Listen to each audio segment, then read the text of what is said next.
بھروسہ ایک چھوٹا سا لفظ ہے، لیکن اس کو ثابت کرنے میں تقریباً پوری زندگی لگ جاتی ہے۔ کمزور لوگ بدلہ لے لیتے ہیں، طاقتور لوگ معاف کر دیتے ہیں، مگر عقل مند لوگ نظر انداز کر دیتے ہیں۔ جب انسان کی نیت صاف ہو جائے تو نصیب خود بخود بدلنے لگ جاتا ہے۔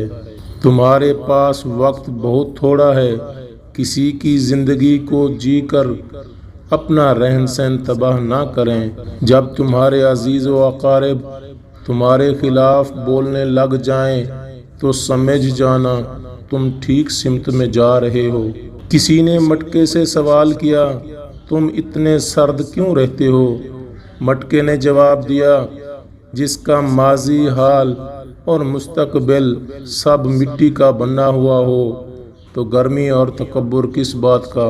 خاوند نے 2 تھپڑ لگائے، مار پیٹ کر موٹی سی گالی بھی دی۔ عورت نے گود کے اندر لیٹے ہوئے بچے کو دیکھا اور سب سہ گئی۔ مجبوریاں تب ہی نظر آتی ہیں جب لوگوں کے دل بھر جاتے ہیں۔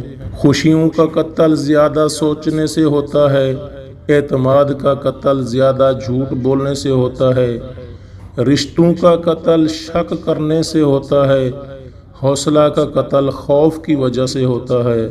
زمین ساری زندگی انسان کو رزق دیتی ہے، مگر جب انسان دنیا سے چلا جاتا ہے تو زمین انسان کو اپنا رزق بنا لیتی ہے۔ ایک خطرناک بیماری جھوٹ بھی ہے جو تمہاری عزت کو کھا جاتا ہے۔ کم کھایا کرو کیونکہ یہ صحت ہے، کم بولا کرو کیونکہ اس میں سمجھداری ہے، اور کم سویا کرو کیونکہ کم سونا عبادت ہے۔ جس راستے پر تم جا رہے ہو، اگر اس راستے میں تمہیں رکاوٹ نظر نہ آئے تو سمجھ جاؤ تمہارا راستہ غلط ہے۔ یہ انسان کی فطرت ہے، وہ کسی بھی شے کی قدر 2 بار کرتا ہے، کسی شے کے ملنے سے قبل، کسی شے کے کھونے کے بعد۔ زندگی میں خوشحالی چاہتے ہو تو ایک بات ذہن نشین کر لو، تمہارے رونے سے کسی کو فرق نہیں پڑتا۔ جب رزق میں تنگی ہونے لگے تو فوراً اپنے بھائیوں بہنوں کو اپنے گھر میں کھانے کے لیے بلاؤ۔ آپ کا رزق اتنا بڑھ جائے گا کہ سنبھالا بھی نہیں جائے گا۔ انسان تب سمجھدار ہوتا ہے جب دنیاوی سہارے ختم ہو جاتے ہیں۔